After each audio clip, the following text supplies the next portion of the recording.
Welcome to another thrilling episode of Our Money. Today, we'll explore the fascinating final chapters of the small-sized $2 United States note. Back in 1862, during the Civil War, the United States Congress authorized the issuance and circulation of fiat currency. These notes, known as United States notes or legal tender notes, were a crucial measure to sustain funding for the Union's expensive war efforts. Despite being initially intended as a temporary war measure, these notes gained popularity and remained in circulation. From 1862 to 1928, all U.S. paper currency was printed in a larger format. As a cost-saving measure, the Treasury reduced the size of all notes to their actual dimensions, also known as small size. The first batch of notes in the new format was released on July 10, 1929. During the large-size era, various denominations were issued as United States notes, but only the $1, $2, $5, and $100 denominations were ever issued in small size after 1928. The story of the small-size $2 United States notes begins with the series of 1928. The note's design is attributed to Claire Houston and Alvin Meissner. The front features the commanding image of founding father and third president, Thomas Jefferson, taking center stage. This portrait, used by the Treasury since 1869, was skillfully engraved by Charles Burt. The serial numbers and the Treasury's seal are printed in a striking red color. The note's promise, printed over the Treasury's seal, reads, "This note is a legal tender at its face value for all debts, public and private, except duties on imports and interest on the public debt." The serial numbers found on the small-sized $2 United States notes offer a fascinating glimpse into their production process. When the Treasury introduced small-size currency, they made sure that each serial number followed a specific format, consisting of an initial letter, 8 digits, and a final letter.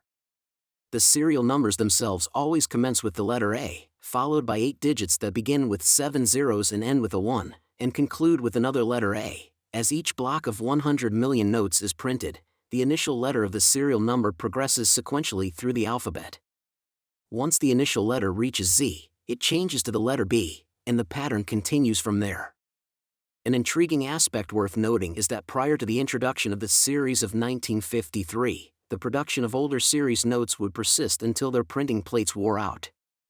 In instances where different series were being produced simultaneously, they would be randomly mixed before the sequential serial numbers were added. As a consequence, it was possible for a note from a later series to possess a lower serial number than a note from an earlier series. This intriguing dynamic also meant that notes from different series could have consecutive serial numbers. Following the Treasury's practice started in 1910, occasionally the initial letter of the serial number could be found with a star. This indicates a replacement note issued to substitute a misprinted or damaged note. The $2 series of 1928 note showcases the signatures of Treasurer Harold Tate on the portrait's lower left and Secretary of the Treasury Andrew Mellon on the lower right. As you may have noticed, the Register of the Treasury, who signed earlier notes, was substituted by the Secretary of the Treasury. Below Jefferson's portrait, the note's promise reads, "The United States of America will pay to the bearer on demand $2. Above the portrait, the bill is identified as a United States note. The series is placed on the lower left corner and on top of the right side's serial number.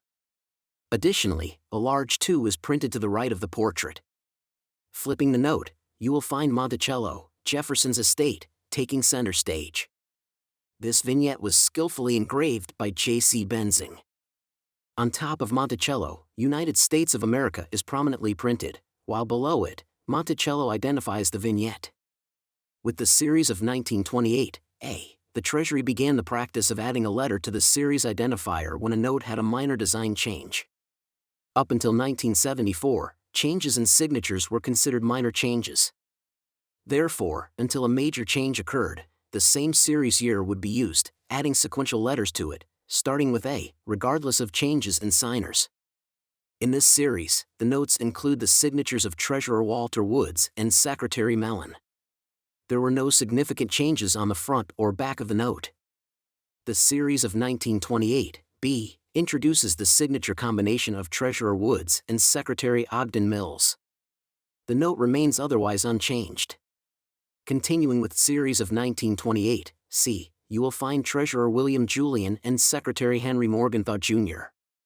The note's front underwent some changes, including a shorter obligation that reads, "This note is a legal tender at its face value for all debts, public and private."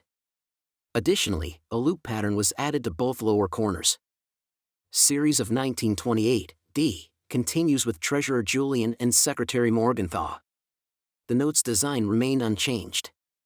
The next iteration in the $2 United States notes history is the Series of 1928, E. This time, the signature combination is that of Treasurer Julian and Secretary Fred Vinson. Moving on to Series of 1928, F, you will find Treasurer Julian with Secretary John Snyder.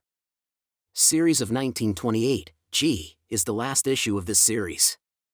It bears the signatures of Treasurer George Anise Clark and Secretary Snyder. Even though identified as Series of 1928, the joint tenure of these public officials was between 1949 and 1953. This is also a historic series since, for the first time in American history, a woman was appointed Treasurer of the United States. Since then, this position has been traditionally held by a woman. With the Series of 1953, the Treasury seal was moved to the right of the note and was printed over the word "to." The obligation remained in the same place, but now was printed over a stylized gray number 2. The series identifier Series 1953 now only appeared to Jefferson's lower right. Also, the loop pattern on the lower corners was removed. This initial series was signed by Treasurer Ivy Baker and Secretary George Humphrey. Series of 1953, A, showcased the signatures of Treasurer Baker Priest and Secretary Robert Anderson with no other significant changes.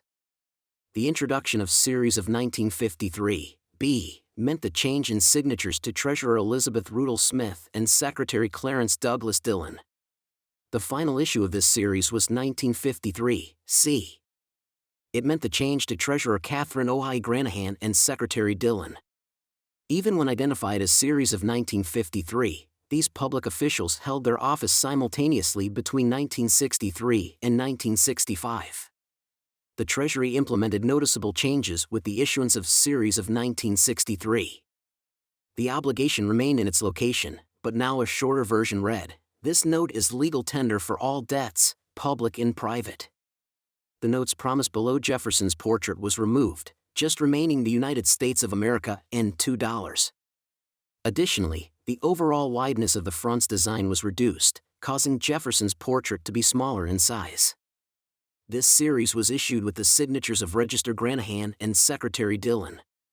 On the back, the wideness of the design was also reduced. However, the design was extended farther to the sides, which were redesigned. Perhaps one of the most important changes was the addition of the national motto, "In God We Trust," above Monticello. The last series of $2 United States notes came with Series of 1963, A. Treasurer Granahan and Secretary Henry Fowler appear as signers. Their joint tenure lasted from 1965 to 1966. Circulation of this series would end in August of 1966 and no further $2 United States notes were issued. In September of 1994, the Regal Improvement Act repealed the Treasury's long-standing obligation to keep United States notes in circulation. Even though discontinued, these notes retain their legal tender value today. During the period in which $2 United States notes were printed, from 1862 to 1966, a grand total of over $1.8 billion worth of this denomination was issued by the Treasury. We hope you've enjoyed our dive into the captivating world of the small-size $2 United States note. And remember, stay curious.